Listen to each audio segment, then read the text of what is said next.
يقولون لو أن عندنا ذكرا من الأولين لكنا عباد الله المخلصين জোরে পড়েন আল্লাহু আকবার আর জোরে পড়ুন আল্লাহু আকবার আমার ভাইরা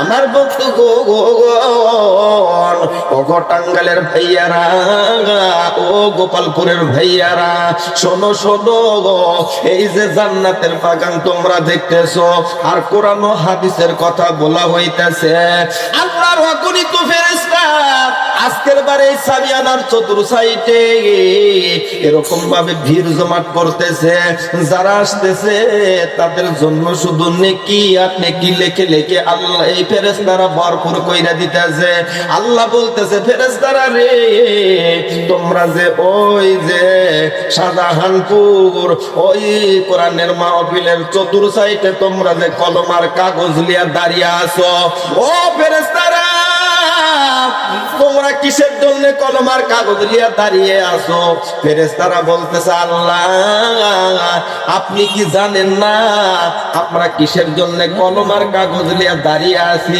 আল্লাহ জানে কি জানে না ও ভাই আল্লাহ জানে কি জানে না জানে কি আল্লাহ কিন্তু জানে তারপরও ফেরেশতাকে বলতেছে ও ফেরেশতারা তোমরা কিসের জন্য কলম আর কাগজ লিয়া তোমরা চতুর সাইডে এরকম ভাবে দাঁড়িয়ে আছো ফেরেশতারা বলতেছে আল্লাহ তোমার যত বান্দারা এই কোরআনের মাহফিলে আসবে ওনাদের আমলনামাতে আমরা ফেরেশতারা নেকি লেখে লেখে আজকের বারে ভরপুর কইরা দেব আল্লাহ বলতেছে ফেরেশতারা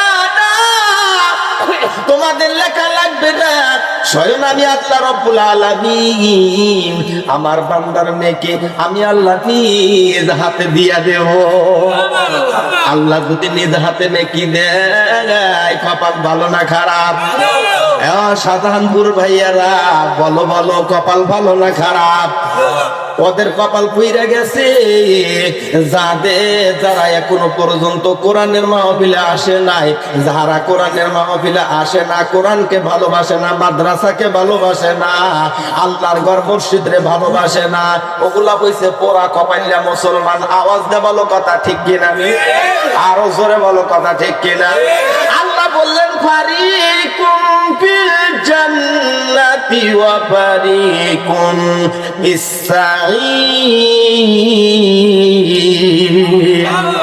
রাস্তা কিন্তু দুইটা থাকবে একটা থাকবে বামপন্থী আর একটা থাকবে ডানপন্থী এবার ডানপন্থী কারা যারা কোরআনের মাহফিলের জন্য দৌড়িয়ে দৌড়িয়ে আসবে হতে পারে বাজান আপনার পূর্বপুরুষ কবরস্থানে ঘুমায়া গেছে এই রাত্রের জন্য আমার আল্লাহ রাব্বুল আলামিন যারা আসবে বসবে তাদের আব্বা আম্মার কবরগুলো এই রাত্রের জন্য আল্লাহ জান্নাতের বাগান বানায় দেবে সুবহানাল্লাহ যে কইলেন না আপনাদের পূর্বপুরুষ বোধহয় ঘুমায় নাই সুবহানাল্লাহ কইবেন না পাগলে বাজান যারা ভালোবাসে তারাই কিন্তু কোরআনের মাহফিলে আসে আর কোরআনের সাথে ষড়যন্ত্র করেছিল নাম হইছে আবু জেহেল নাম কি আবু জেহেল কোরআনের সাথে ষড়যন্ত্র করেছে উতবা ষড়যন্ত্র করছে বগিরা ষড়যন্ত্র করছে এরা কিন্তু টিকতে পারে এই পারছে কোরআনের সাথে যে বিরোধিতা করবে টিকতে পারবে না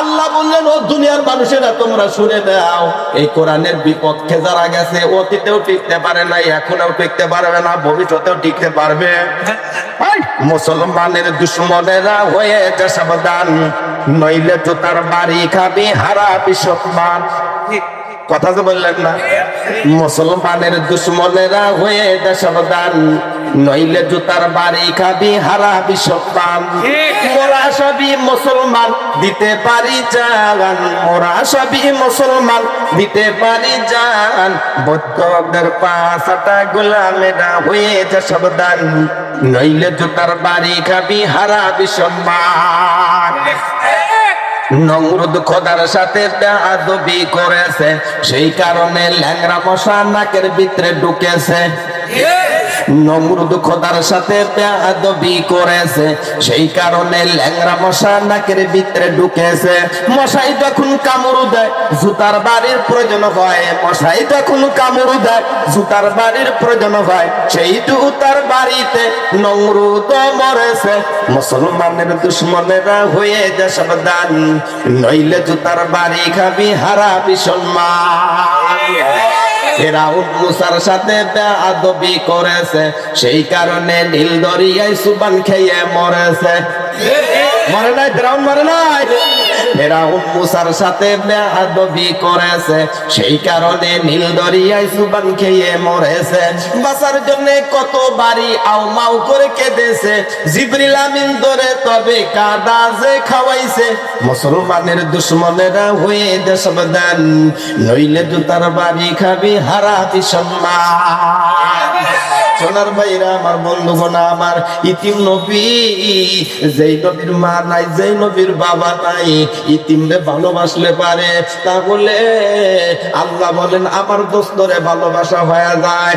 ইতিম নবী জনাবে মুহাম্মদ হুজুরে পাক সাল্লাল্লাহু আলাইহি ওয়াসাল্লাম যখন কোরআন তেলাওয়াত করত মক্কা শহরে, মসজিদে নববীর ভিতরে যখন কোরআন তেলাওয়াত করত, এরকম ভাবে উতবা সাহেবা এরকম ভাবে আবু জেহেলের কাছে বলতেছে, আবু জেহেল, ও আবু জেহেল, আপনি কি জানেননি আব্দুল্লাহর পোলা মুহাম্মদ এত সুন্দর করে কোরআন তেলাওয়াত করে, এত সুন্দর করে কোরআন তেলাওয়াত করে।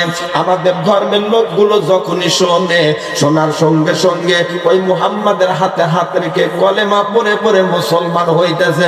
জোরে বলেন না মারহাবা।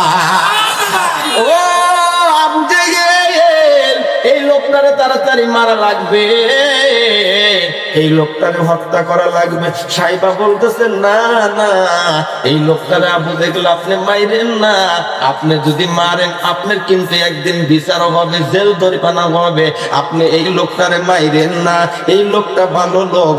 উতবা সাইবা বলতেছে, মগিরা বলতেছে, ও আবু জেহেল, আপনি মানুষ হয়ে মানুষ হত্যা করে, খুন করে, এমনও মানুষ রয়ে গেছে। এবার আবু জেহেল বলতেছে, এই লোকটার বাড়ি কোথায়? বলতেছে, এই মানুষটার বাড়ি হইছে ইয়ামিন দেশেতে, ইয়ামিন দেশে বাড়ি। এই লোকটার নাম হইছে হাবিব ইবনে মালিক। বিনিময়, টাকার বিনিময় মানুষ হয়ে মানুষকে হত্যা করে। আপনি উনাকে বাড়া কইরা নিয়ে আসেন, আপনার দুশ্মনদের মেরে দিয়ে চলে যাবে। জোরে বলেন না নাউজুবিল্লাহ, আরো জোরে বলেন নাউজুবিল্লাহ। আবু জেহেল বলল, মক্কা শহরে ঘোষণা করে দাও, আব্দুল্লাহ পোলা মুহাম্মাদের দরবারে কেউ জানি যায় না। কেমন ঘোষণা করা লাগবে? ওয়াকালাল্লাযীনা কাফারু লা তাসমাউ লিহাযাল কুরআন, যেখানে কোরআনের কথা হবে সেখানে গিয়ে তোমরা হট্টগোল করবা, বাধা দিবা, মারামারি করবা। এই কথা যখন শোনায় দেয়, আমার আপনার নবীর সাথে কি এই সমস্ত ব্রাহ্মণপন্থীরা পারবে? সবাই বলুন পারবে। নবীর সাথে আছে কে? এই নবীর সাথে কে আছে? নবীর সাথে আছে আল্লাহ। মুসলমানের সাথে আছে কে? আপনার আমার দেশের পাশের দেশ নরেন্দ্র মোদী, মোদীর বাচ্চা মোদী মুসলমানের উপরে জুলুম অত্যাচার নির্যাতন করে। আল্লাহ ধরে ধরে ধরে না, আল্লাহ ধরলে পারে সারে, ও ভাই সারে, আল্লাহ সারে না। আমার দেশের পাশের দেশ বার্মা, বার্মার প্রেসিডেন্টের নাম ছিল হং সং সুচি। মুসির ঘরের মুসি, মুসির ঘরের মুসি, উষা নয় ফুটটা কথা কইছে, খুঁটটা খুঁটটা জাতিসংঘের বিআই হয়েছে উর্দু কর্মকর্তা। এই বিজাতি বৌদ্ধরা, খ্রিস্টানেরা, হিন্দুরা, এরা কিন্তু মুসলমানের বন্ধু নয়, এরা সর্বসমার জন্য শত্রু। আওয়াজ যা বলো, জোরে বলো, কথা ঠিক কিনা? আমরা হিন্দু ভাইদেরকে ভালোবাসি, হিন্দুরা 12 মাসে 13 পূজা দেয়, এদের জামাই আদরে আদর করি, কিন্তু এরা সময় পাইলে এই মুসলমানের উপরে বড় বড় চোখ করে তাকায় থাকে। যখনই সময় পায় মুসলমানের উপরে হুঙ্কার দেয়া পড়ে। কথা বলেন। পরে কি এরকম ভাবে হুঙ্কার দেয়া পরে কিন্তু বাজান রে আমরা মুসলমান খেপে না মুসলমান যদি খেপে তাহলে এই দেশে আর থাকা যাবে না, ওই দাদার দেশে তোমাদের যাওয়া লাগবে। কথা বলে। এটা হয়েছে কোরআনের দেশ, এটা হয়েছে টুপিওয়ালাদের দেশ, এটা হয়েছে মুসলমানের দেশ। আওয়াজটা বলো, জোরে বলো, কথা ঠিক কিনা? কোরআনের কথা বলে যখনই কোরআন এত সুন্দর করে তেলাওয়াত করে, উতবা সাহেব বা মুগিরা বলতেছে আবু জেহেল, ও আবু জেহেল এই লোকটারে মারেন। বলতেছে না না, এই লোকটারে আমি মারবো না, ওই লোকটারে ভাড়া করে নিয়ে আসবো, ওর বাড়ি হইছে ইয়ামিন দেশেতে। এবার বলতেছে বন্ধু আপনি একটা গদ লেখেন, চিঠি লেখেন, এই গদ চিঠি পাইয়া আপনার কথা শুনিয়া ইয়ামিন দেশ থেকে ওই লোকটা চলে আসবে। আবু জেহেল আপনি একটা কলম নেন আর একটা সাদা কাগজ হাতে নেন, এবার লিখতেছে বন্ধু ওগো হাবিব ইবনে মালিক, আসো আসো মক্কাতে আসো, একটা লোককে যদি তুমি মারতে পারো, হত্যা করতে পারো, বিনিময় তোমার অনেক অনেক টাকা দেওয়া হবে, সুন্দরী নারী দেওয়া হবে, গাড়ি বাড়ি যা চাও তোমার দিয়ে দেওয়া হবে। আব্দুল্লাহর গোলাম মুহাম্মদ আমাদের ধর্মের উপরে সোনকালি মাখতেছে, এই লোকটারে আমরা রাখবো না, এই লোকটারে তোমার মারা লাগবে, হত্যা করা লাগবে। এরকম ভাবে গদ লেখিয়া চিঠির খামের উপরে লেখলো ইতি আবু জেহেল, লেখিয়া ইয়ামিন দেশে যখন পাঠাইয়া দেয়, ইয়ামিন দেশের ওই লোকের কাছে হাবিব ইবনে মালিকের কাছে যখন চিঠিটা পৌঁছাইয়া যায়, পৌঁছে যাওয়ার সঙ্গে সঙ্গে চিঠির খামটা এরকম ভাবে ছিল, গদখানা বের করে দেখে আবু জেহেল নামক মানুষ মক্কা শহর থেকে চিঠি পাঠাইছে, একটা লোকরে মারা লাগবে, হত্যা করা লাগবে, যদি মারতে পারি বিনিময় অনেক টাকা পাওয়া যাবে। এই কথা পড়লো, দেখলো অপর পৃষ্ঠায় লিখতেছে বন্ধু ও আবু জেহেল আমি একা যাব না, 1000 লোক লইয়া আমি মক্কায় যাব, আব্দুল্লাহর গোলাম মুহাম্মদরে হত্যা করব, মারব। এই কথা তখন বলে, এই কথা এরকম ভাবে যখন ওই কাগজের ভিতরে লেখে, গদখানা লেখে, লেখিয়া চিঠির খামের ভিতরে ঢুকাইয়া এবার মক্কা শহরে যখন পাঠাইয়া দেয়, আবু জেহেলের কাছে চিঠিটা পৌঁছাইয়া যায়। আবু জেহেল চিঠি পাইয়া এত খুশি হয়, কে কোথায় আছো, তাড়াতাড়ি আসো, তাড়াতাড়ি আসো, আমার বন্ধু ইয়ামিন দেশ থেকে আসতেছে, এই বন্ধুর জন্য তুই আমুয়া চেয়ার দেওয়া যাবে না, এই বন্ধুর জন্য দুইটা স্বর্ণের চেয়ার বানাবো। কয়টা চেয়ার? 2টা স্বর্ণের চেয়ার বানাবো। একটা স্বর্ণের চেয়ারে আমি আবু জেহেল বসবো, আর একটা স্বর্ণের চেয়ারে ওই হাবিব ইবনে মালিক বসবে। না গো বাজান না, এই স্বর্ণের চেয়ারের যোগ্য হবে আমার আপনার নবী। জোরে বলেন না মারহাবা। আল্লাহ পারে কি পারে না? এই পারে কি পারে না? ইয়ামিন দেশের মানুষগুলো ছিল কাফের, মুশরিক, কিন্তু নবীর হাতে হাত রেখে যখনই কলেমা পড়ে মুসলমান হয়ে ইয়ামিন দেশে চলে গেছে, তখন ওই দেশের সমস্ত মানুষগুলো আল্লাহ মুসলমান বানায় দিয়েছে। সে আল্লাহ আজা আছে না নাই? তাহলে দেখেন এই স্বর্ণের চেয়ারের ভিতরে কেমনে করে নবীকে বসায় দেয়। এই পুরোপুরি ঘটনা না শুনে কি কেউ ওঠবস করবেন? ওঠবস করা যাবে? ও বাজান রে ভাইরা আমার, ইতিপূর্বে যে জ্যাকেট দিছি, জ্যাকেটটা ভালো না খারাপ? এই জ্যাকেটটা ভালো না খারাপ? আমাদের দেশে জ্যাকেট করে, জ্যাকেট করতে করতে 1 লাখ জাম গাছের ডালে উঠা বসে থাকে, আর 1 লাখ জাম গাছের ডালে উঠা বসে থাকে, কিন্তু মাঝখানে বড়ই গাছ, সে বড়ই গাছের ডালে বসে আর মানে কি আছে? এই কি আছে? আম গাছ জাম গাছে উঠলে কিন্তু বড়ই গাছের ডালে বসলে না, তুমি কিন্তু পীর না, পীর নামক শয়তান। এরকম বন্ধ আছে না নাই? এই আছে না নাই? তবে টাঙ্গাইল জেলায় না থাকলে কি করে, আমাদের সিরাজগঞ্জে আছে। এই জন্য বলে মাঝবান্ডারি ডেকে বলে, মাঝবান্ডারি বাবাই কয় বৈশা দিকির ভালো নয়, লম্প জম্প করিতেছে হয়। আরে লম্প জম্প করলে পারে আল্লাহ আসে ঘাড়ের পাশে, ইতিমধ্যে 4-5 জন দাঁড়ায় যায়। একজন আবার লাভ দেয় ওঠে গাড়ি উপর, বাবা ভান্ডারি তোর কথা কি ভুলিতে পারি, হায় রে তোর কথা কি ভুলিতে পারি, বাবা ভান্ডারি তোর কথা কি ভুলিতে পারি। আমার মনে কয় এরকম বন্ড পাইলে চাপা যাইতে ঘুষি মারি। কথা কয় না কেন? যুবকেরা কথা বলো, করে বলো ঠিক কিনা? বর্তমান সংসার কিন্তু চলায় পুরুষ মানুষ। সংসার কে চলায়? পুরুষ সংসার চলায়। খালি মহিলারা প্যাঁচ লাগায় দেয়, প্যাঁচ লাগায় কি লাগায় না?